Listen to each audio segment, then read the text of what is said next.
this episode of the Whiteboard Game, the boys talk about their favourite albums of all time.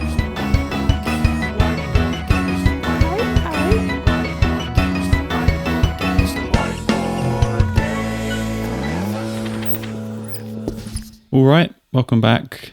It is the last episode of this season's Whiteboard Game, Season 2, Episode 12. Thank you for joining us. Sorry,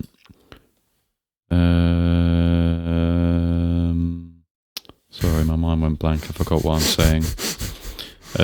This is that, game that you see on the internet and you go, what is that? Let me watch it. And you watch it for 4 minutes, realise we're stalling for time, and so click off. This is a game where we share each other music and we guess who it might be, what the song title might be, maybe the genre, maybe when it came out.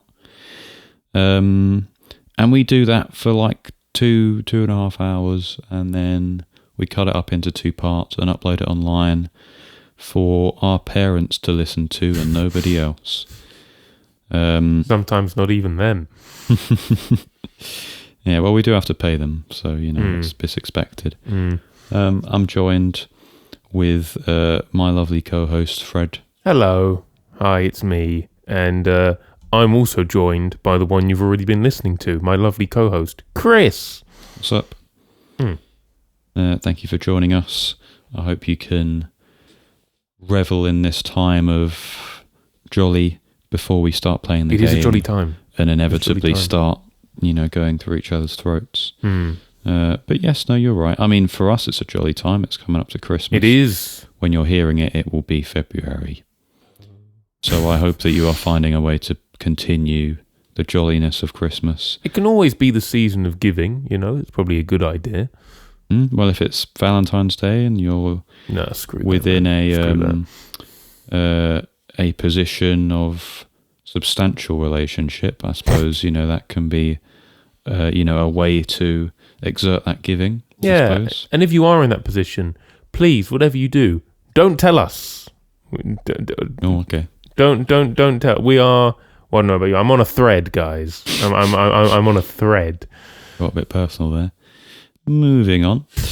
Today's game is a Topster game. We will be playing. I suppose that doesn't necessarily narrow it down.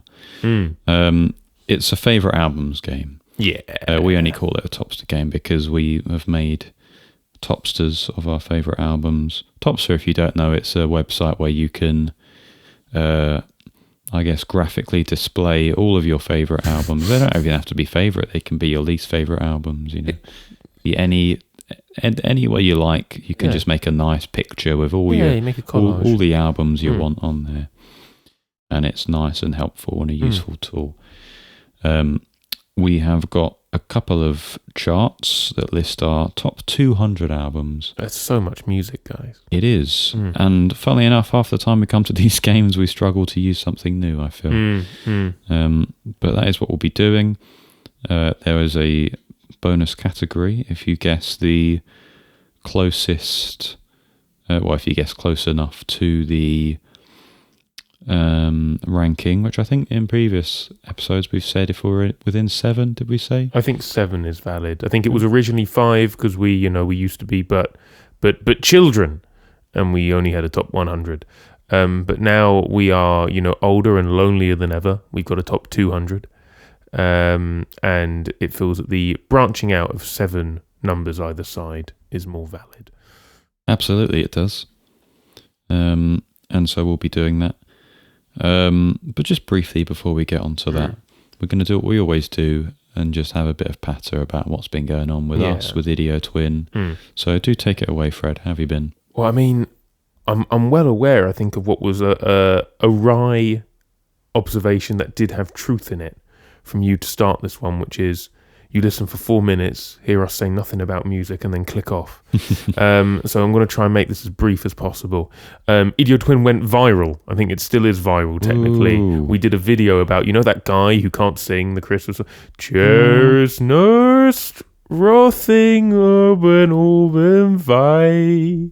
That one. We did a video about him, and you make these things and you don't necessarily expect anything, and then it would appear I tapped into a niche of brain rot that I wasn't. I never want to, but here we are. So that was fun. Still is fun. We had a show at a venue called the Syndicum Social in a place called Shepherd's Bush. If you aren't from the UK and you're looking for places to do your tourism rounds, definitely go to Shepherd's Bush. I cannot recommend Shepherd's Bush enough. Very pretty area. Oh, just the parks and the skyscrapers and the history. It's just so rich. You're welcome to say more about that when I come to you if you want, but for me, I'm just going to say it was all right. Yeah. Met some nice people. Yeah, we definitely did meet some nice people, which is always, I think, debatably the most important thing about these things. I think more excitingly, no offense to the Syndicum Social, obviously it would have passed at the time that you hear this, but for us, we are still just under a month away from a show that we're hosting at the Theatre Ship, which is literally what it sounds like. It's a theatre on a ship. Could it be more descriptive? Yeah, along the Thames, which is kind of tributary. Yeah, it's it is very unique, and we're going to be joined by some very, very cool guys. We've got the wonderful BB Donaldson, our friend back from school, which is amazing, Alan Goring Lama, which is fantastic. What a lovely man. I used to really annoy that guy by saying hi to him randomly at school, even though he didn't really know who I was. So I'm glad that, we're able to sit here now and, be friends. Yeah. So. I remember one day back in the music department where other friends of ours who came to me and were talking to me about Alan or whatever, and I think they used a description that was basically like, oh, Alan is like the year 11 Fred, and Fred is then like the sixth form Alan. Yeah, if you want. I don't really know what that means, but fine. And then we have Archie Shuttler, Archie plus his Shuttlers, which, I mean, that is a unique man with musically. Yeah, I mean, I'm not trying to make it sound like he's odd. He's perfectly lovely, but musically, very, very unique in the best way. It's going to be a fantastic show. Very sort of intimate space, but all the better for having people that are really looking forward to a night come along. If that was you, let us know what you thought. If it wasn't you, why not come to the next one, which will be in progress. So stay tuned to the social media pages. Well, we've got one down for the 8th of February, don't we? But the Spice of I was Life. thinking of ones that we were organising ourselves, but we should also advertise that. And as you're talking about it, I'm going to say, Chris, tell me some things about you. Well, I will finish my advertising. We're doing another Spice of Life gig in early February, 8th of February. So if you hear this within the first week of it coming out, you might still have time to book that flight and book that. That would be nice. And then we've got one a couple of days later, maybe. It is a couple of days. And I can't remember. Is that at the Star? That is at Shoreditch? the Star/Workshop in Shoreditch. Yes. So on Old Street, I think, which we've played at a couple of times, and it's a very nice place. But this will be with a different promoter this time, and it will be our first show with them. So it'll be interesting to see how that goes. We've got our fingers crossed. Looking to make an awful first impression, as we always do, and then we slowly rectify it by doing more shows. So consider coming to one of those, and then we'll have, I'm sure, some things beyond that, and probably some more ones that we, organise ourselves, and that'll be nice. And beyond that, I mean, me myself, I'm doing okay. I'm feeling confident. I'm in my confident era, which is nice. That definitely won't come through on the podcast. I thought you were starting off by going, oh, by the way, I'm getting like 30 points minimum in this game. I just want to let you know that. I'm not being lenient to you whatsoever. Season of giving, unless I lie. But I've been doing good. I think I want to say that video we've done with Anouk in is now our most viral video. Perhaps we have. I think it's got the most likes of anything we've ever done. We had one a couple we've never of years hit ago.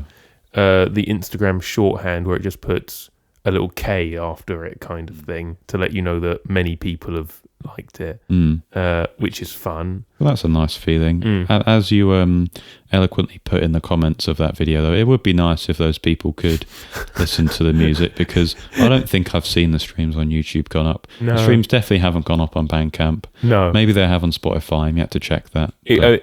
The sort of alternative, actually no, there is an alternative. The main motive behind any musician uploading content ever is to get you to listen to the music, and so it's very nice when, if it's a funny thing, people find it funny, but then you go through that comment section and it's just the gif of the guy singing the Christmas song over and over and over and over again. So clearly people like it, and then I'd already put a comment there kind of trying to draw attention to it and thinking, well, we can have more people liking our comment and thinking we're even funnier people. That would be cool.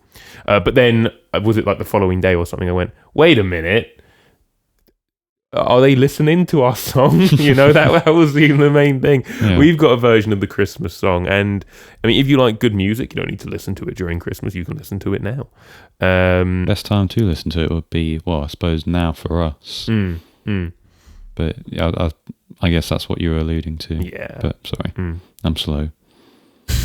There you go. There's the confidence gone. It was a great phase. Yeah. I really enjoyed it. But now just back to being normal, I suppose. Telling that it lasted for, many days and then was brought to a close by an edition of the Whiteboard Game. That's telling. Shame. Real shame. But anyways, I think we're ready. I think we are ready. We've got all that out of our system. I mean, the only one thing I want to ask before we start is, are you feeling festive? I'm feeling fairly festive, yeah. Good. Yeah. I listened to, on the way back from helping with a private tuition appointment yesterday evening, Debussy's, is it Départ sur la neige? Yeah, I think so. Footsteps on the Snow. Because I hadn't been feeling very festive, and I listened to that and I just went, oh, I'm there, man. Claude, he just knows what's up. He knows what's up. He knows how to create that mood. He knows how to give a good impression. We were watching that Bob Mortimer and Paul Whitehouse Gone Fishing show the other night, and they were in France, and they use a tasteful amount of Debussy music. I'm very proud. It's very nice. They also use some air as well, which was very cool. Remember. Forever. I mean, they use Sexy Boy and La Femme d'Argent, and they made sure that Paul Whitehouse was speaking very loudly over the Sexy Boy part. Boy. Anyways, yeah. Let's go. Again, this is a favourite albums game, so expect us to speak about why we like them as opposed to anything else we might do. Let me remind myself of this. Yeah, we do come up with every single time we have this method of figuring out who goes first, and then we actually get to the game, or at least I get to the game, and I forget it every single time. The host starts. That's how I remember it being. So yes, this was, I believe it was Joni Mitchell, but there was a part of me that thought it could be Carole King as well. Maybe you've sort of reacquainted yourself with her stuff, but this felt folkier than Carole King. Tight though. It's very tight. I'm going to leave it with Joni Mitchell. I guessed it was called Old Fury Things because she did, I think she said that, or did you say Old Furry Things? I can't remember. Folk pop. Is that a thing? 1974. It felt like that sort of era. Yeah. That Joni Mitchell, Carole King era. Yeah.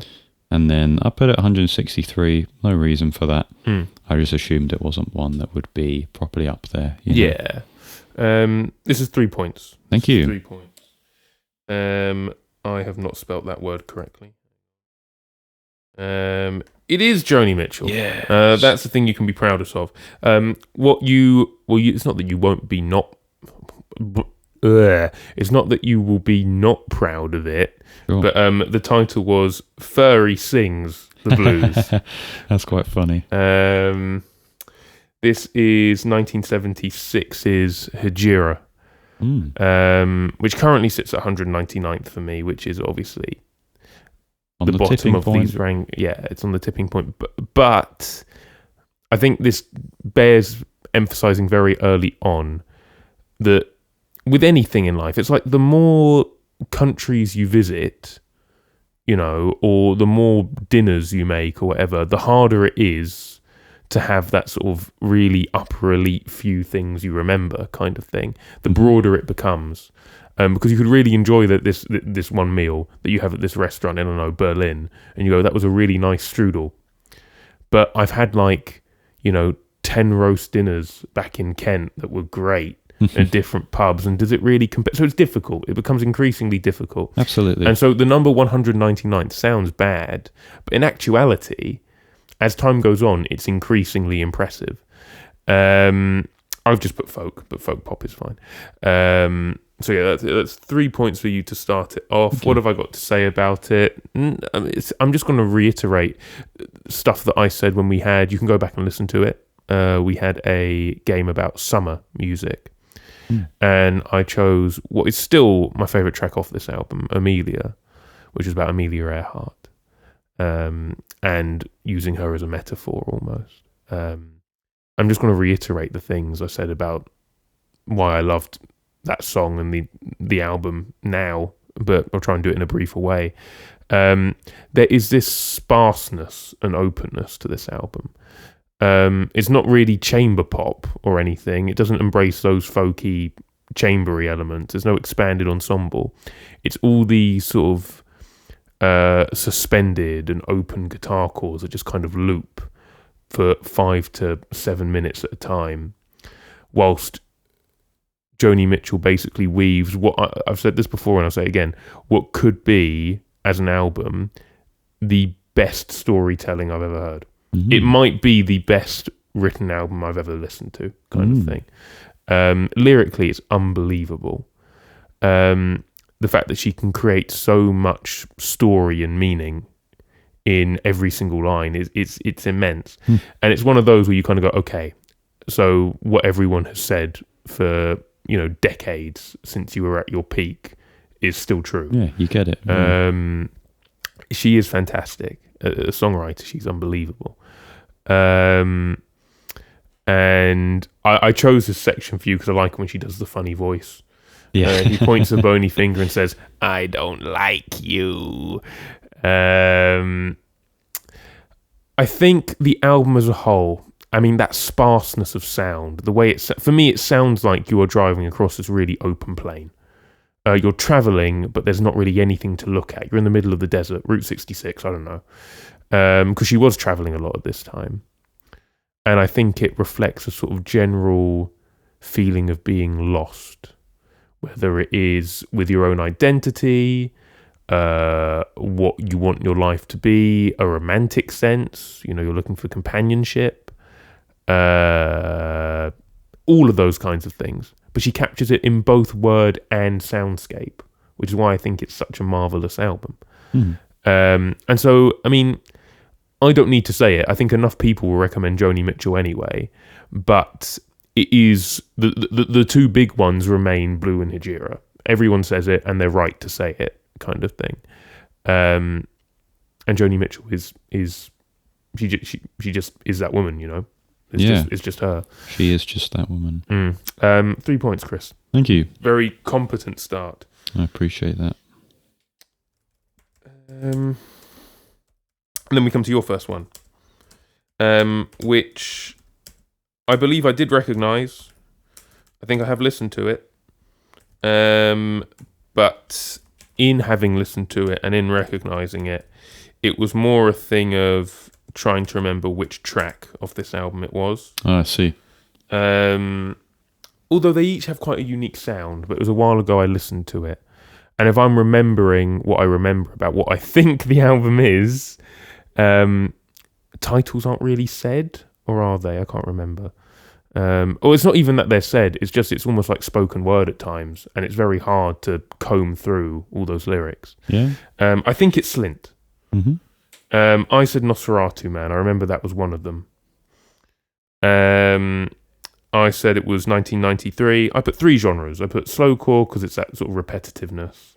I put emo and post-hardcore. I think fit a bit better. Mm. And I said 142nd. I think this is Good Morning Captain, the album. Is that the name of the album? We'll get on to it. Okay. But you have got 4 points. Oh, That's sweet. very good. Thank you. It's for the 4 you'd expect. It is Nosferatu Man. Don't know how. The track. Spiderland, sorry. Yeah, Spiderland. Yeah, Spiderland is the name of the album, yeah. Slint is the name of the band. Post-hardcore is what Rate Your Music told me. I think a lot of it is for the very loud section, which is what I gave you. Yeah, I agree. But it does have emo-y aspects. The, I suppose, more sort of plucked guitar isn't necessarily the way of saying it, but it has that emo guitar. If you know, you know. Get yourself acquainted with it. It is a nice sound. Listen to American Football's debut. You'll know exactly what we mean. Came out in 1991, so you were a couple of years within that. It's a number 186, as I say. Spiderland is the name of the album. I think I used this a while ago in a game like this, maybe. And when I came to pick songs from albums for this game, I did struggle. And I think a lot of that was just because I just haven't listened to a load of music that's overly gripped me recently. Yeah, that's inspired you. Yeah. And the most amount that I've done is for the last game, where it felt more of a necessity to do it. Remind the people of the game. We did a colour scheme game in terms of album colour schemes. And all the albums had to be of a similar colour. And so I was focusing on listening for that. And whilst I enjoyed a lot of the listening of the albums, not many of them really got onto my top 200, which, as you've eloquently put at the start, you know, when you have so many things that you like, it's hard to rank them in a meaningful way. And a lot of things that you do like will end up being below the mass amount of things that you absolutely adore, I suppose. I mean, I think now with my big Word document of ranked stuff, like if you were to point at any album, sort of 300 and I know even 400 and up kind of thing, I'd probably look at it and go, yeah, that's an excellent album. Yeah, there are no flaws with it. It's just how I'm feeling at the moment, kind of thing. Yeah, and I think I've touched on it upon before, but for me, I think there are two trails of thought, streams of thought. Yes.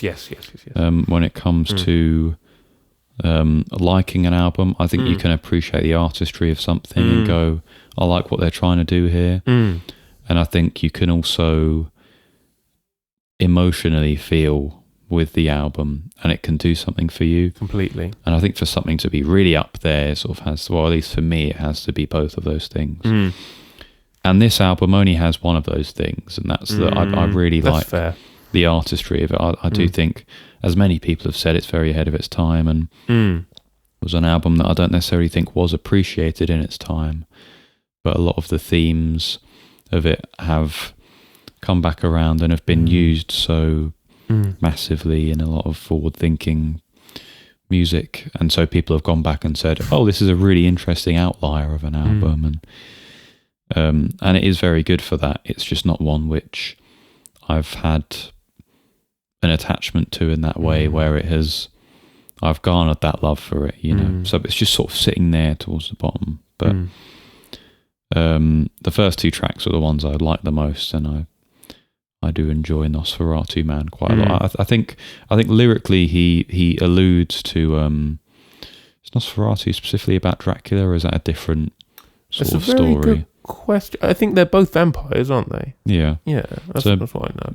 Maybe it is different, but the lyrics allude to Mr. Nosferatu Man, you might say. He just doesn't say it on the track. Yeah. But yeah, very brooding, very sort of evil, I suppose. but in a cool way, Mm. you know, not in like a dictatory way, Mm. you know. Yeah, in a mysterious way. Yeah. Like in an I can fix him way kind of thing. You know? Yeah. So I'll leave it there. Good job. You've had a very good start. Thank you. I actually completely agree with your verdict on the album, by the way. Mm-hmm. I can't remember when it was that I listened to it, but it's why I've never mentioned it, is because I think it's very impressive, but it didn't necessarily make me feel anything other than, wow, this is impressive. Yeah, Which exactly. Still means it's very good. Yeah, and there are lots of people who don't feel that way, who feel so engrossed with the album, and that's completely fair. It's just, I suppose, post-hardcore's never really been a genre that we've delved into deeply from a fascination of it, I suppose. It's one of those albums for me in that bracket that I've just described, of a lot of different albums, a lot of them that I won't ever, well, not ever, but I'm unlikely to talk about. But if you were to ask me about it, I'd still say, oh, that's really good. Yeah. I just don't talk about it. It's really good. Yeah, because I suppose you don't have too much to say about Exactly. Okay. Your second one Yeah. is what we'll be moving on to. Mm-hmm. I think I recognise the voice for this. It sounded like a certain guy Ooh. with the last name Garvey. That was good. I know there are some albums in your Topster that There are some you have used from him. I'm guessing this is under Elbow. Yes. His band. He had a bit in a track where the music sort of fades out and he just says, "Darling, is this love?" And then the music comes back in, which reminded me a lot of So Real by Jeff Buckley, where he goes, "I love you." Yeah, what a moment, man. I said it was called art pop just because it felt like there was a emphasis on instrumentation and grand sounding production, I suppose. 2012. I put position 12 as well because I thought maybe you've used your favourite Elbow album, which I believe is Little Fictions. Little Fictions, yeah. There you go. Little Fictions is, for me, a flawless album. But it's a different album. I need to consider what I'm doing with this, because when I was trying to, in these album games, you have like a set few that you're going to use, and then you have to try and fill out a few. And it's me kind of going, what have I not used in a while? Elbow I haven't used in a while. And I've got a few to choose from, so that's fine.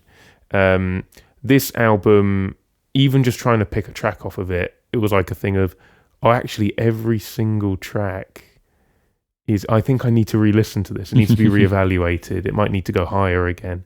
It is Elbow. It's called Starlings. Unfortunately, you're also just a year out. It's 2008. I've put Art Rock. This is ranked 71st. It's the Seldom Seen Kid. The brown one with the big cube on it. Yes. This got One Day Like This, which is still probably their most commercially successful song. Yeah. And so before I forget, let me give you your 2 points. Thank you. There are two things I want to say about Elbow. And, I mean, it may be me being unfair to the ensemble as a whole, but it's also Guy Garvey I want to talk about. Actually, well, three things. The simplest one that I've just remembered I do want to say is Guy Garvey has one of my favourite voices of all time. It is so comforting. And he uses, I've never known a musician to use the accent like a weapon, like him kind of thing. Like he knows how his voice sounds kind of thing. And he goes, let me make this as soothing as I possibly can make it kind of thing. If you haven't heard when they did the John Lewis advert and they did a cover of Golden Slumbers and he says, Golden Slumbers. And it just makes it so sweet. The two main things I want to say is, I love Elbow because they are an album band. Even though they've had these singles that are very commercially successful, you can tell that they have endeavoured to ensure there isn't a weak point. Every single track has received equal thought. Case in point, I think the best track on this album, was Mirrorball a single? I don't think it was. But I think that's the best track on the album, and if it isn't a single, it proves my point. that the amount of effort that's gone into that, then to not release it to the radio kind of thing. This is the opening track, by the way, Starlings. And because what he does, he builds up to this crescendo and he says, like a sky full of starlings. Then you get that sort of electronic stuff going on, which is meant to sound like birds. Then it all goes away and he goes, "Darlings, this love." And it's all about crescendo and exclamation, this track. And this is the second point I want to make, why I love Elbow and why I love Guy Garvey, is that he's practically, in my eyes, a composer. The way he does, because I think he gets credited with arrangements on the Elbow albums. Cool. The way he is able to orchestrate stuff and say, this is when I want the big, exclamation mark of all the brass coming together kind of thing. And this is when we can bring in some electronics. And this is how heavy I want the percussion to be in the mix of all of it, etc., etc. He's got this, and I refer to it quite a few times. I remember being told that there's a Rimsky-Korsakov quote, which was basically something like, you can teach everything in music, but orchestration, you can't teach it. Oh, yes, You're just going to have to know it. Which is a very, very modernized paraphrasing of what he probably said. But Elbow is a very honest example of that for me. I don't think you can teach the way that Guy Garvey seems to already hear things in his head. And it's inspiring for me because it's one of the things I want to be able to replicate. I want to be able to sit down and just go, I can already hear all these parts. And not just that, I know exactly how to make them sound like it. Okay. I think it's an incredible talent he and his band have. Just consistently beautiful music. And I guess another thing which I don't often get to say is consistently warming music. I don't listen to much of that. Because when it's love songs, more often than not, it's not about regret for him. It's basically just going, man, I love my wife. Gosh, she's great. There's just quite a lot of his love songs are basically that. He's got, which one is it later? On the album, there's a track called Audience with the Pope. And the lyrics are basically him going, yeah, I've got an audience with the Pope, and then I'm saving the world at 8. And then I can't remember what he says after that, but basically what he says is, but I don't care because I'm seeing my wife, so those two things can wait, basically. I don't care about the Pope, I don't care about saving the world. I'm seeing my lady, and she's pretty cool. Nice. He's just a happy man, he seems to be. And I can, at least I like to think I can confirm that, because when he's on the radio, he just sounds very happy as well. Elbow, man, please listen to him. I think this album won the Mercury Prize. Oh, nice. So some people out there agree with me, I haven't spoken about Elbow in a while. I guess that's why I had all that to say. 2 points for you. Thank you. You're welcome.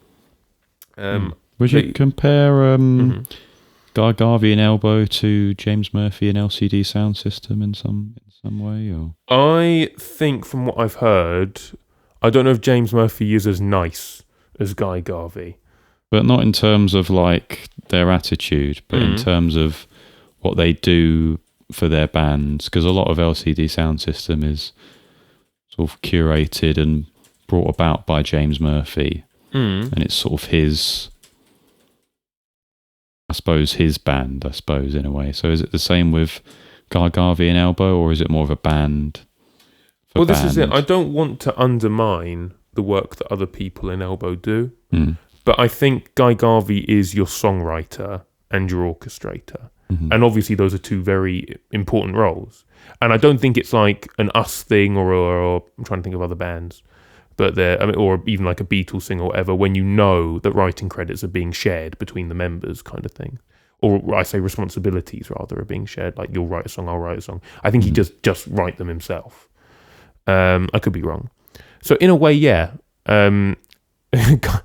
Guy Garvey is chamber James Murphy, and James Murphy is electronic Guy Garvey. Yeah. There you go. American as well, Guy Garvey.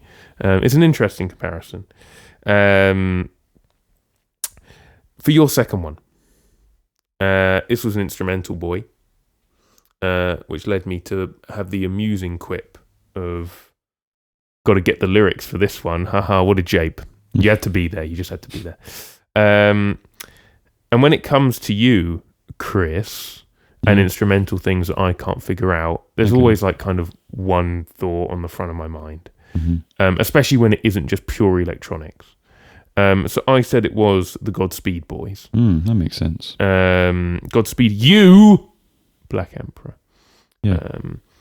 I couldn't remember what that one track was called. You're going to know the one I'm talking about. So I said Bombs Fall on Bomb Falls. I couldn't remember because that felt poetic as well.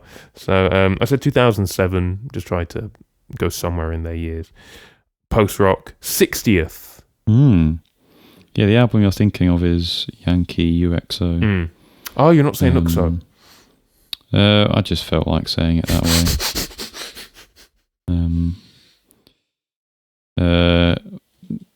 Yeah, I'm not. I wouldn't say I'm not massive on a lot of their stuff outside of Lift Your Skinny Fists, but that's the only one that's done it for me, I suppose. Sure. It's not Godspeed. I'll give you. I'll be lenient and give you a point for post rock. Oh, it was kind. I wasn't expecting that. It's kind. Because I've sort of done you in and given you a section of a song that does have some lyrics, but giving you a section with no lyrics, mainly because it is the best section of the song. Okay.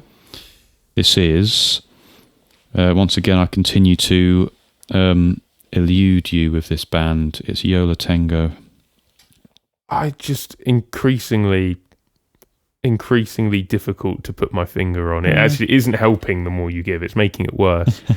Well, I was cruel to you with this one in that, you know, that I think quite a lot of their instrumentation is very broad in terms of how it sounds from one song to the next. I don't mean broad in terms of, oh mate, they've got like a steel drum in this song, and in the next one they've got like a vibraphone. I don't mean that. I mean the way that their sort of instrumentation feels from different track to track, and I suppose that's why Ira Kaplan is such a well-respected guitarist, because he's able to bring about that atmosphere between songs. The track is called We're an American Band, which I enjoy the title of very heavily. I think there's some aspects of their songs which are quite tongue-in-cheek. They're not, they don't make music in a tongue-in-cheek way like someone like They Might Be Giants would.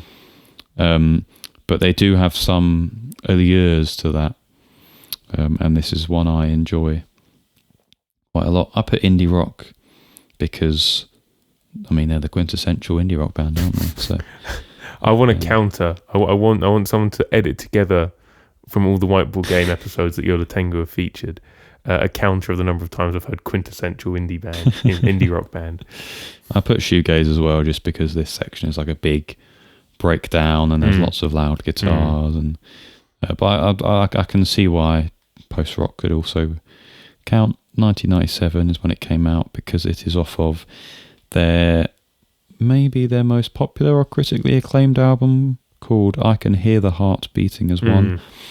I always feel inclined to say I Can Feel the Heart Beating as One, but that would be incorrect. It's currently at number 144 on my Topster, so it's doing pretty well. I've listened to it a good amount of times, and it's decent. There's a few tracks on there which I do like heavily. This is one of them. I think it's about six. I'm not going to do it. I was about to say 6-7 minutes. Probably just about 6 minutes. I want you to know I didn't do a hand gesture or anything because I'm a grown man. So I appreciate that. It's for a lot of the track, it's a lot calmer than this. But towards the end, it just snowballs and gets super loud. And you just get this emphatic, distorted bass line that's just so in your face and gritty. It's absolutely fantastic. It's the penultimate song on the album, so it's you're rolling towards that finish. It's epic. It's that's cool.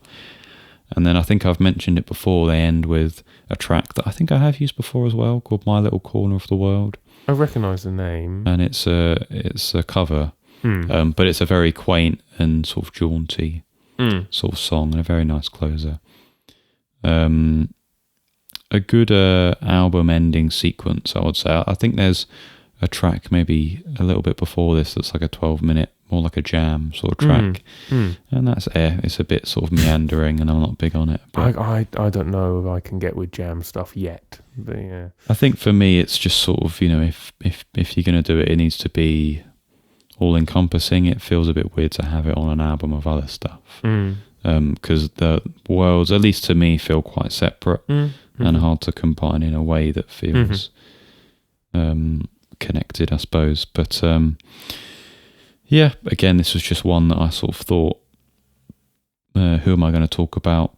Haven't gone deeper with Yola Tengo. I think they've got a new album out. Ooh. So maybe I'll listen to it. I mean, there's still one or two others within their discography that I've been meaning to get to. Some acclaimed ones. Because I realised the other day that I started listening to Yola Tengo at the start of this year, and I've only listened to 3 of their albums. So, pretty poor form for a band that I'd say I do like. So I need to get on that. The amount that you've used against me, it makes it feel like you've listened to a lot more than 3. I've only listened to 3 there. But maybe testament to how varied they can be. Absolutely. I mean, it is their biggest 3, admittedly. But yeah, very good. As per would recommend. Quintessential indie rock. If you like indie rock, another one. That's 2 today. There will be a song in there that you will like. So give them a go. I got into them because I liked their cover of "You Can Have It All," which, I mean, grossly different to every other song they've had. So there you go. Enjoy your point. Thank you very much. I will enjoy my singular point, which is probably about the average I've scored on Yola Tango. It's in the right direction, more than 0. Yes. Let me move on to your third one. Remind myself of it. I've gone for a bit of a far-reaching guess with this one. Okay. Because I recognised the vibe of the song. It felt sort of Midwest emo-y, slowcore, sort of. I caught that atmosphere, but when it came to who was singing, I didn't have any ideas. Okay.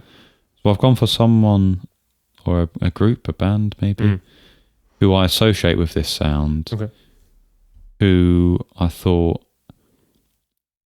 I don't know, maybe you've had these guesses before where you're so unfamiliar with this group's music that it feels like a good guess to you. Yes. Yeah. I guessed Low.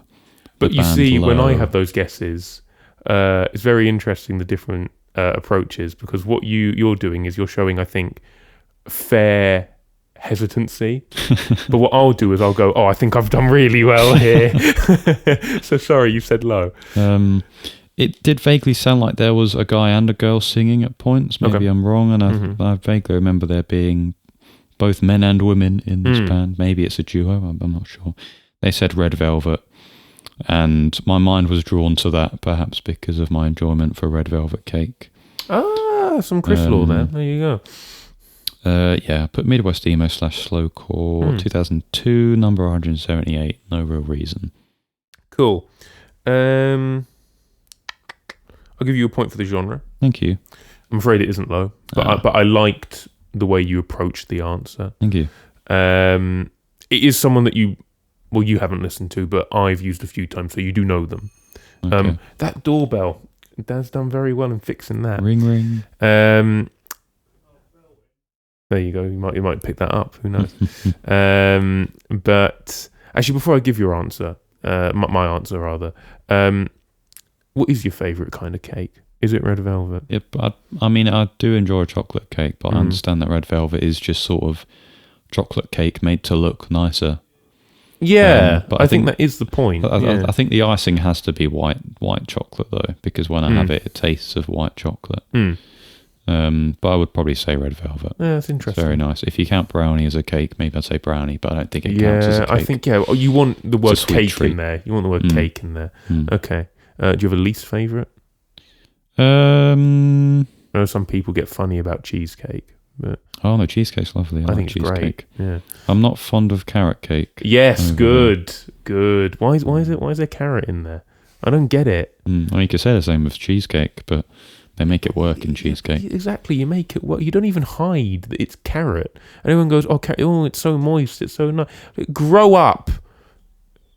Grow up. Let the record show I did not show that much disdain for carrot cake. It's just not my thing. There's only one kind of cake I dislike more. And that's banana bread. Ass. Okay, no, that's number one, obviously. What? Let it be known, guys. You don't like banana bread, really? Yeah, I don't like banana bread. I think it tastes too much like a banana. It's like you've multiplied the banana flavour unnecessarily. Well, why are you eating banana bread if you don't like the fact that it tastes banana? I don't eat. It's when I've been told to try some, and I try some, and I go like, this just like it tastes like a dog ate a banana, and then you ate the dog's chewed banana. It's just warm and. Well, I wouldn't agree with that. It feels to me like you're saying, the theatre ship, it's great, but it would be nice if it wasn't a ship, that'd be a bit nicer. Hang on, I didn't say yeah, it's great, but I have consistently gone, I dislike it, and is what I've said. And then you put chocolate chips to kind of make it something it's not. Just accept that it tastes of it. I think my issue is I don't like the taste of banana after a certain ripeness. And the bananas have to be especially ripe for banana bread. It's why you'll never catch me eating a banana that hasn't got any green on it. It's more mushy, I suppose. Yeah, that is the point. Which is I normally like fruit dessert, but not bananas. I'd argue with that, but I'm the exact same with avocado. Like if it's like a day beyond, it just tastes too avocado-y. Yeah, and if it's a day too early, it's too grassy, and I don't. Well, I think the thing that bothers me with an avocado is when you cut into it and it still has firmness, and that's when I know I've gone too early. I've screwed it, even though it's never my fault. It's always the avocado's fault because it's temperamental. It's a contrary beast. It needs to learn to behave itself. One last banana bread thing. Just have it with blueberry next time and see what you think. Yeah, but I like blueberries. I'll just have the blueberries. That's not the point of cuisine. The point of cuisine is to put things together and see what they're like. You can't just say, "Oh, I'm not going to put chocolate chips and blueberry and banana bread because it's already banana bread." Why would I add anything more to it? That's not the point of cuisine. Well, no, but it is if you already don't like the base. A lot of people, I'm sure, don't like bread generally, but would happily eat pizza. Oh, you can't. That's not an equivalent. The fair comparison. That is a false equivalence. That is not the same. Dough is dough. You haven't taken a sourdough and then just sat on it and poured tomato on it. You can't. Mate, don't hack it till you've tried it. I mean, look, that is basically like a school pizza, isn't it? When you cut a baguette in half and put some stuff on it and you serve it to the kids for £2 a pop, which is nice, but I liked bread to begin with. See, that's my point. I like bread to begin with. I didn't think I'd come out as the villain at the end of this. I just wanted to know why you liked Red Velvet Kit anyway. For the record, if I had to pick a favourite myself, it would be chocolate orange. Thank you very much. Chocolate orange, interesting. My sister does it very well when she does a chocolate sponge, but then the orange icing, so it's not all flavours together in the sponge. It's very good. She's a very good baker, you see. Yes. Anyway, it's not low, this one. That was a lengthy side. I'm glad we had the discussion. But again, I've come out worse for wear. People, even when it's not music, I say something that people are going to hate me for. It's remarkable. It's not low. Yeah, you will know them from me using them previously. These are the oddly named Horse Jumper of Love. It's called Velcro. It's the closing track on the album Natural Part. Released in 2022. I put slacker rock or alt rock. I think slowcore's valid, so I've given you that. Okay. 108th, so quite high in the second batch. I think this is one of my more controversial rankings, seemingly, because when you look at things like Rate Your Music, it's not well received by Rate Your Music standards, I suppose. And I don't really understand why, because it is very atmospheric. And I think what the band do well is they just craft quite a different song each time. And it's got... it's quite difficult to describe their vibe, actually. It's moody and it's a bit dark. And you can't always figure out what he's saying, but you know it's sort of, it almost feels a bit personal at times. And you're going, I don't know if I should be listening to this. Okay. But it's not, I'm not putting it in like the approach with caution list at all. It's nowhere near that. But it's just a bit bleak. But it's got these brilliant instrumental moments. Or these shifts in the song, like this one where it goes into 3-time, I think. So you get the main chorus, and then you get the drums. Everything drops away, and you get the drums go. There must be some kind of whatever it is he says. And then every time that happens, I go, "Whoa, that's nice. Where have you come up with that?"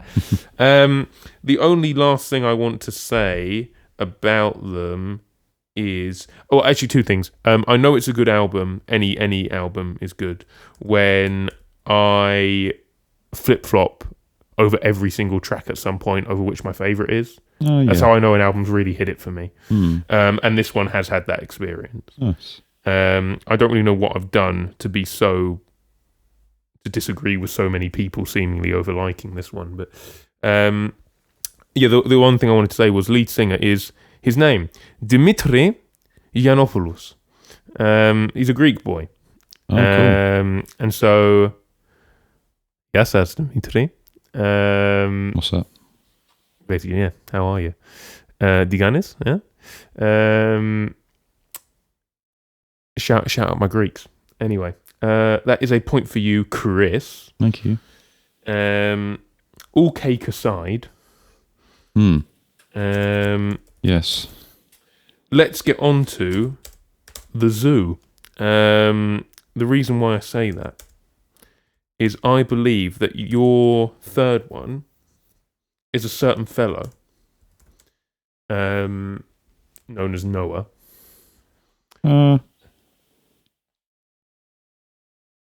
But also going by Panda Bear. Sure.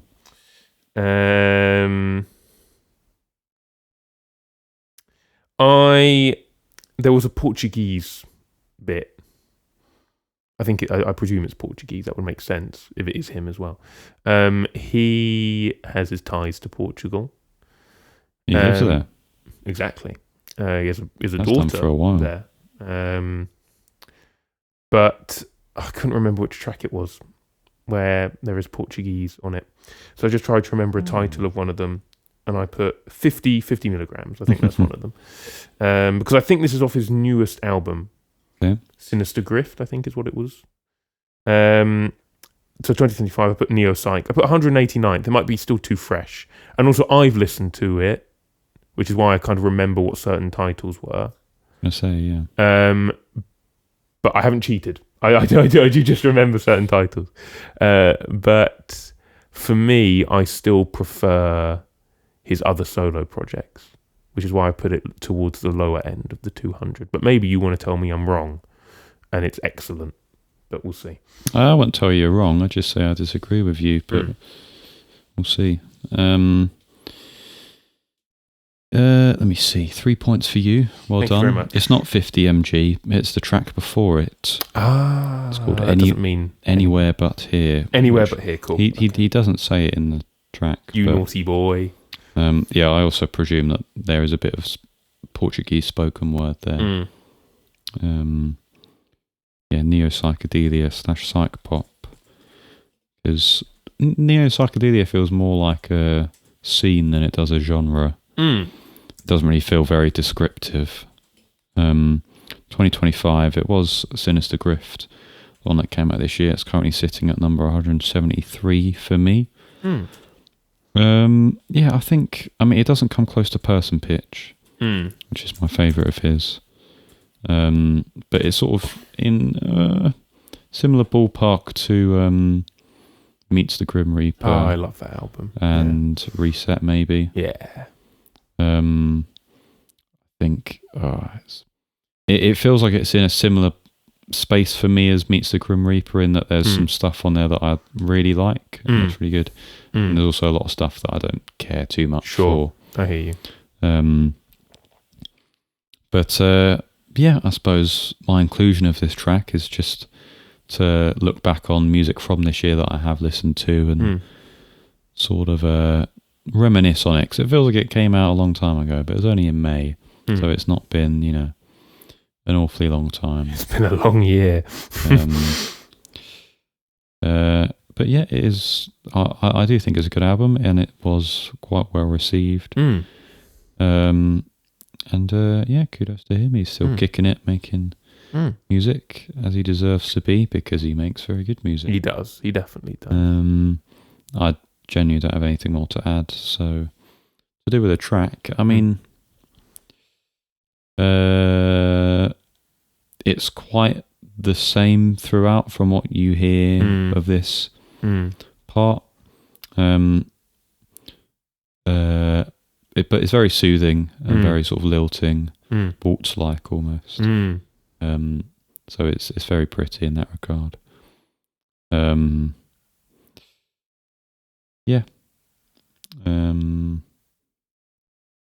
Panda Bear's just too easy to guess now, I feel. We know his voice too well. So there you go. I do think the one that you've used from this album before, Ends Meet, is fantastic. It's a great song. I really like that. I track. do too. It was the highlight for me on the album. Agree. Dun, dun, dun, what else could I do? What else can I do? Was it a divorce album, or am I putting personal trauma on him that doesn't exist? I don't think he's divorced. I remember someone saying something that seemed bleak. Please don't tell me Panda Bear divorced. No, I genuinely just looked up Panda Bear expecting it to tell me. Isn't that? And you just I just got a bunch of Panda Bear. God, he looks fluffy. I didn't know he looked like that. God. No, I think he's still. That doesn't say he's split with his spouse. I don't know where I heard this. And if you're listening, I'm so sorry, Mr. Bear. I'm so sorry. We have so much love for you. We don't mean to slander your. If you are divorced, marry me. That's what I'm saying. Is this you coming out? No, I just like him. I just like him. No, but you would for Noah Lennox. Yeah, wouldn't we all? Yeah. Yes is the answer to your question. Yes. On to your next one.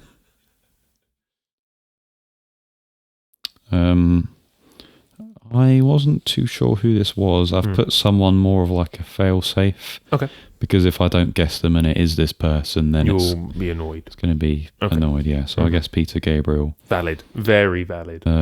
I can hear the comparisons, at least with his stuff, even if it's not him. Guess it was called Hidden Treasure. That is something that the singer said. Jangle Pop, just because the guitar parts didn't always feel strummy. They felt sort of picked, which was nice. And I put pop rock as well, 1985. It had the 80s production. You can hear it on the drums especially. Yes, they're so gated. Yeah. Loads of gated reverb and stuff. And 193, again, no reason for putting that really. They're all just guesses. You still got 2 points though. Again, I'm going to be... I don't think it's that kind with the genre. I think what you've said is fair. It's not what I've put, but I agree with it ultimately. And the year as well you're in. So this was several months ago when I just kind of... I remember saying on quite a few podcasts, I say like maybe a couple in a row kind of thing, and it was around the time when I was doing SE Roji and things like that. I was saying, maybe it's happy music time for me finally.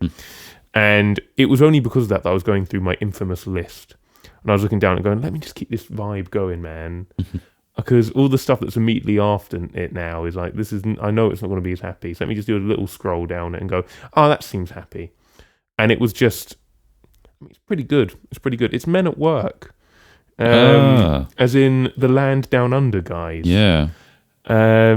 It's called Down by the Sea. 1981. I put new wave or ambient rock because ambient pop exists. So by the same metric, ambient rock must exist. Surely. 135th from Business as Usual, which is the Land Down Under / Who Can It Be Now album. So this is their big time one. I haven't really touched on anything else by them, but it's so fun. It's so fun, this album. It's so fun. And again, it's a shame in a way that those 2 tracks are so famous, because a lot of other people maybe go, oh, of course I listen to Men at Work, but then they haven't listened to this whole album. And you should. It's really good. It's really, really, really good. There's a lot of really good stuff on there. And this is the closing track.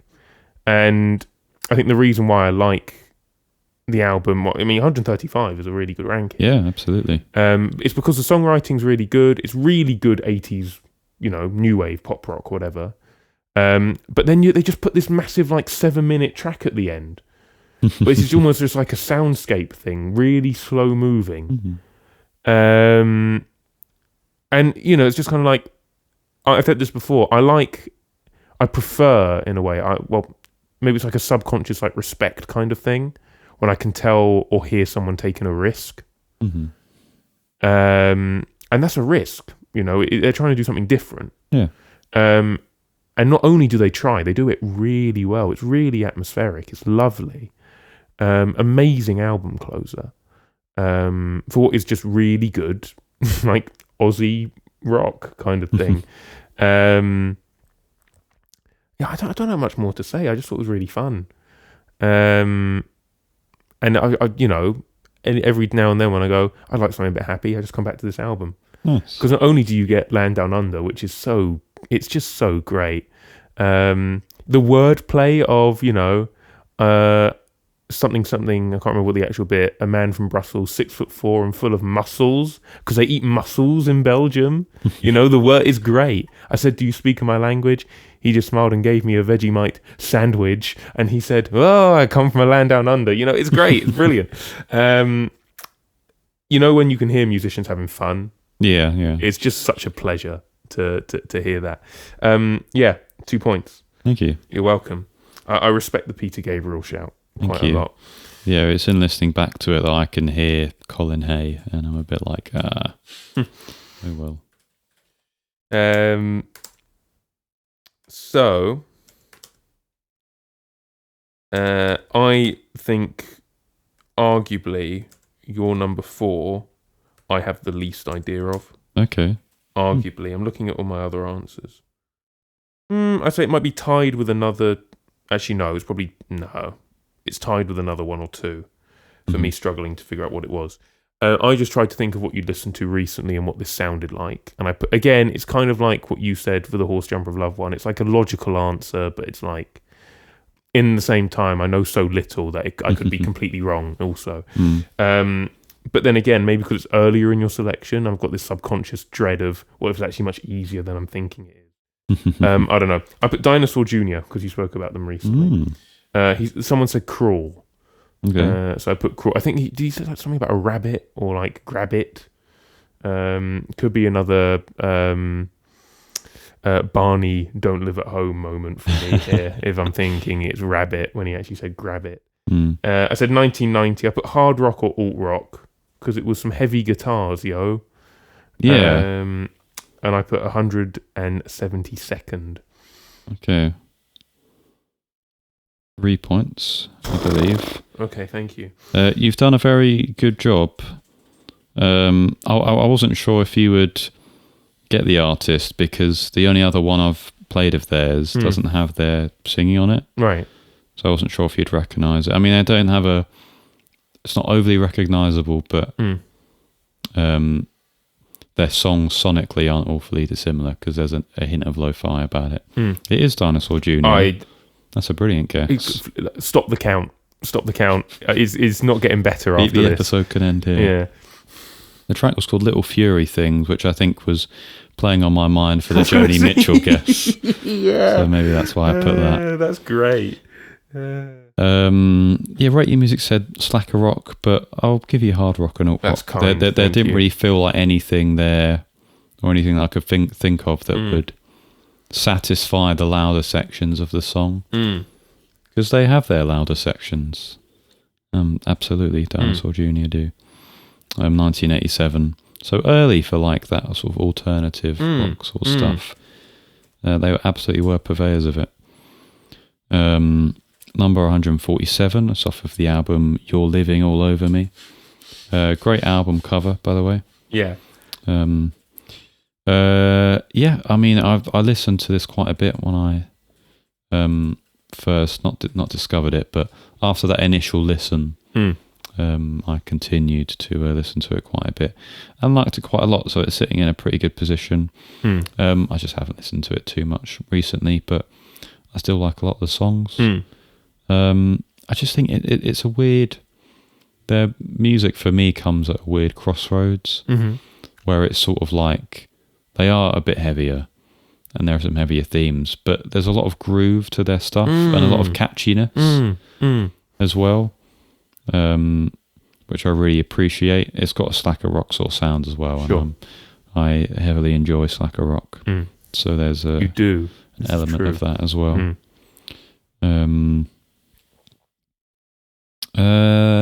Yeah, I don't have too much to add to it. I haven't listened beyond it. I think the hard thing I've found is that compared to a lot of their other albums, it's just sort of this is like the heralded one, and the others are just sort of like, yeah, it's okay. And so in terms of finding another one to listen to, it just hasn't been obvious, and so I suppose subconsciously it's not on your mind as much. Yeah, you're not to as get motivated. to something. Yeah. But I do want to get to more because I do like their sound. I just haven't found the time to, I suppose. But yeah, there you go. Very good guess. I genuinely, it's up there with best guesses of the series. Actually, Absolutely, yeah. Good to save it to the last edition. You know. Yeah, you've chosen a good time to do it. Yeah, to find form after maybe a couple of struggles over the last two. I think I don't know why. Just Dinosaur Jr. There's actually nothing to it why it's particularly memorable, but I do just that name it does just stick in my head as well. So yeah, well, as I say, their sounds all quite similar. So I feel like maybe I can no longer use another Dinosaur Jr. song. You probably at can. I think it's. I did. That wasn't an answer I made with certainty. You know, you probably could get away with it. Okay. Ladies and gentlemen, this is Fred's extract number 5. A similar sort of one to the last one, where there's one artist that's sticking out to me, and if I don't guess them, I'm going to feel some way about the fact that I haven't. Yeah, I understand. I guessed Duster. It didn't totally feel like what I remember Clay Parton's voice being. I know that some of the other members have sung on tracks before. I think there's tracks off of Contemporary Movement where his name Kanan Dove or something. Yeah, it sounds like that. I think it's Dove. Yeah. Well, I want to say he sings on one of them, but I don't know. Whoever was singing said "My Biggest Fear" on the track, so I put that as the title. My Biggest Fear. Slowcore / I don't know if chamber rock was a term. It felt eloquent to put here because it felt, you know, it wasn't folky, it wasn't rocky, it wasn't poppy. Sorry, but there was like a closeness to it that felt appropriate to put there. 2003, number 158. I like this one quite a bit. Again, it reminded me a lot of Duster, so I'd be interested to see who it is. So, I'm afraid it is just a point. Okay. But I'm glad you say you like it. I have used this guy at least once. Can I make a secondary guess that doesn't equate to any points at all? Is it Melaina Kol? It is Melaina Kol. Sorry, but and now I feel like bad because you did get it. I didn't get it though. I got it after you said you'd used them a few times. Doesn't count. But it's the giving season. No, don't give me nothing. Okay. I will feel bad. It is Melaina Kol. Nice. It's titled in typical Melaina Kol fashion in that it is an actual word purposefully spelt wrong. That's cool. So sleeves without the third E. So sleeves. 2018. So many genres. I've given you a point for the genre category. I put folktronica, bedroom pop. Bedroom pop annoys me as a term because the albums that you most think about bedroom pop, at least I most think, but I think of Mild High Club and I think of like, what's it? Clairo's first album. Yeah, Clairo, Men I Trust is the other one I was thinking of. But then I listened to this and I put bedroom pop because it's like more than those other albums. This sounds like it's made in a bedroom, man. It's like surely that's got to be what it means, but that's not what it means, which is like annoying. A more Gen Z, like indie rock term. Exactly, which I find a bit frustrating. Because I want to have a genre that means sounds like it was made in bloke's bedroom kind of thing. I also put indie folk, but also slowcore. This is 74th. I wanted to choose it just to celebrate its ascension. Yeah, it's confident ascension into the top 100. And I think that mainly comes from what you were sort of touching on as you were listening to it. It's got a very unique closeness to it, very unique intimacy. And I'd also, in a way, I'd recommend anyone who's listening to this, who is their own singer-songwriter or whatever, just to listen to it to see what you on your own can be capable of, kind of thing. Because he's got his own sort of percussion stuff in there. He's layered the guitars how he wants to layer them, which is quite unique in of itself. He plays about with how close he gets to the mic, and he's really whispering at times, and you can properly hear the noises of his mouth and things. But that in of itself adds to the atmosphere of it. It's not a thing, it's not a fault. It adds to what you take away from the album. The best track on it is still the closer, Green, for me. It's just the composition of that is unbelievable.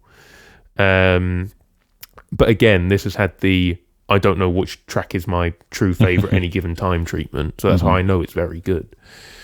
I guess the main reason why it's shot up in the way it has is because the more I listen to it, the first thing I think anyone notices, doesn't matter how profound you pretend to be with music, is how it sounds, right? And the more you listen to it, the more you think about the other elements, mainly the words.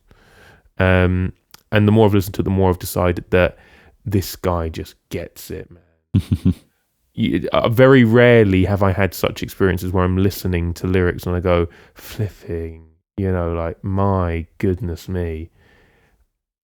Have I lived do I have any original experiences kind of thing? Or has everyone already lived everything? What is the lyric here? It's, but he can't make you feel what you feel when he pulls on your sleeve. This would all boil over if you'd leave. But what's keeping you here is my biggest fear. And I think you can kind of figure out what he's talking about, right? Okay. I mean, I think a lot of these tracks are either loneliness or sort of romantic frustration. And the follow, I think this is him basically saying, I miss this person, but I feel weak for missing them. And I kind of wish it would end. And so that's why he goes, but what's keeping you here is my biggest fear. Like, why can't I just let it go? Kind of thing. It's so, when someone finds, I mean, for me, I've spoken about abstraction lyrically so much, but I think the best lyrics in the world are the ones which can do that, but then still find a way to hit you so hard in the face because they manage to hit on the exact feeling in doing so. The lyric just after Sex Tracks End is when he just goes, I'm floating in space. It's just because it's limbo, it's beautiful. It's a beautiful album. I wish I didn't feel so strongly about it as I do, because it, reflects on my subconscious and my mental state. But, it's gorgeous. And if you like how it sounds, I implore you, please listen to it. It's only about just over half an hour long.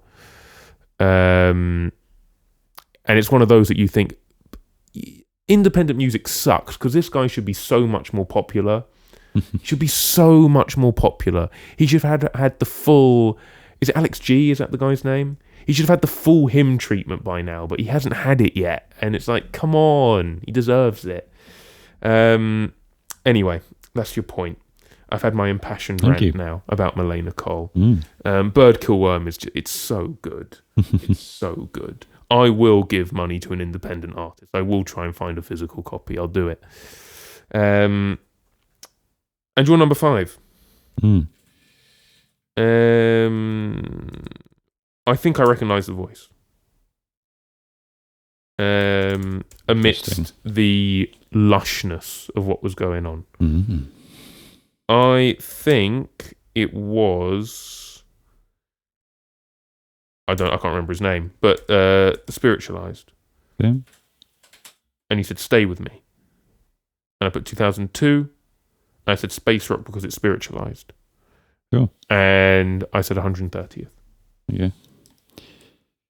Guys, he's having a really good game, and it's not ending here. It was Spiritualized. And it is called Stay With Me. Crazy. A bunch of terms. I put Dream Pop, Space Rock Revival. I'll give you Space Rock, though. But they're different. No, I think it's fair. Okay. Post Britpop, 1997. So good job. You get 4 points. But this is my Joker. I was trying to figure out why do I get 4 points, but then of course it's the 5 years because it's 97, isn't it? Yeah. Thank you. It's off of his album "Ladies and Gentlemen, We Are Floating in Space." I think it's his most popular one. It's just such a good title. It is such a good title. It's only just sort of dropped off of my top 200s. That's sort of mainly why I put it. Yeah. And it's sort of done that just because from the initial listen, well, I did like it. And after subsequent listens, there's just not really been anything that's made me want to keep going with it. You know, the tracks I liked initially are still the tracks I like now, and the tracks that I weren't sure on are still the same ultimately. It's a bit of a shame. Yeah. For the lore people out there, Spiritualized is I can't remember his name, but let me look it up quickly. It's spearheaded by one man called Jason Pierce. Yes. He was one member out of Spacemen 3. Who one of the other members called Peter Kemper. I think it was just those two, to be fair. Peter Kemper, he also goes by Sonic Boom. Crazy. As his own artist name, and he had an album with Panda Bear. That's mental. That is which mental. Is really, really cool. Danger. Some really cool crossover there. Yeah, this is a very nice track. It's very quaint and lilting. It's got that it's dream pop, I suppose. Yeah, that's that valid. atmosphere. Yeah. He curates really interesting atmospheres, and it does feel like a really unique album. And that sort of leads on to the last thing I wanted to point out, which is the term post-Britpop, which I see used around a lot.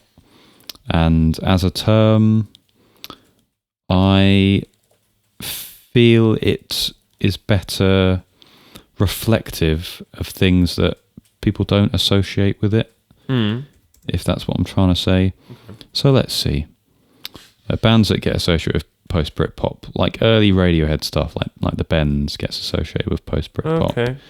Rush of Blood to the Head by Coldplay gets associated with post-Britpop. I don't recognise any of the other albums there.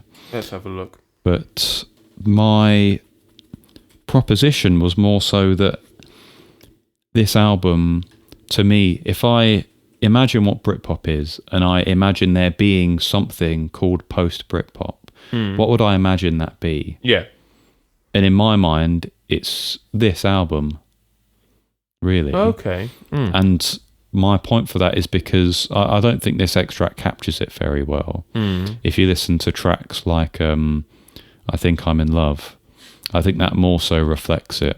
Because in the way that he sings, there's a lot of parts that feel very British. They feel very Oasis. They feel very Blur. They feel very Britpop.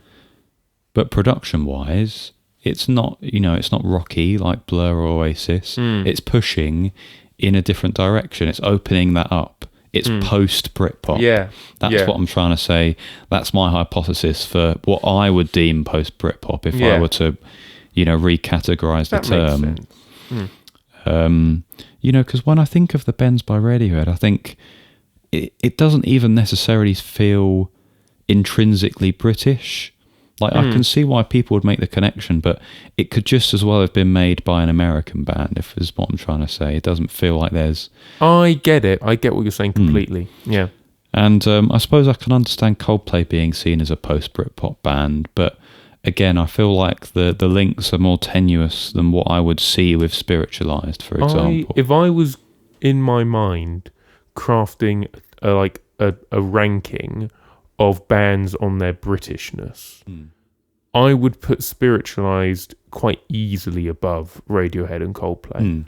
They feel more noticeably English than Radiohead and Coldplay do. I agree, yeah. And to me, that's an important, aspect of the Britpop sound. I feel like, at least to me, when I listen to Oasis and Blur, a lot of the reason why it feels British and Britpop to me is because their accents are very British. Exactly. They're very common British as well. Same with Pulp, and every Britpop band really. So that was my proposition to whoever decides all the genre terms, if they can have a little rethink. Yeah. But yeah, as I say, it is a nice album. I probably need to re-listen to it again at some point because it is, as I say, very good. Interesting instrumentally as well, and worth a listen for that alone. Yeah, very good. Thank you. And you've ended this half in a very good way. Very, very good half for you. I don't know how that run has happened. I'll tell you one thing. It will not be that consistent in the second half. I'm looking at my answers. Don't count yourself out. I doubt it. One thing I want to say before I forget, just because it's connected to what you've just been talking about, I've had a look through the post-Britpop ranking. I've also seen Travis and Keane and James and Doves. But I think most entertainingly, quite a high ranking one in the list is The Seldom Seen Kid by Elbow. So they featured twice now. So I can see Elbow being a post-Britpop I mean, you talk band. about English the accents. Voice. Yeah, absolutely. Yeah. Okay, so we're at the halfway point. Thank you for being with us so far. I trust that you haven't skipped all the way to the end. We will know. So let us know if you already know any of these songs. If in the interim you've listened to any of these songs and you like them as well, that would be gratifying to know that we don't have incredibly niche tastes. Any closing thoughts in the first half? What is stopping you from listening to a 35-minute Melaina Kol album in between these two sections? What is stopping you? Nothing, I bet. Well, nothing. Your urge to get to the next part, maybe. Tell me about it. Which, we'll see you there, I guess. Yeah. In a bit. In a bit.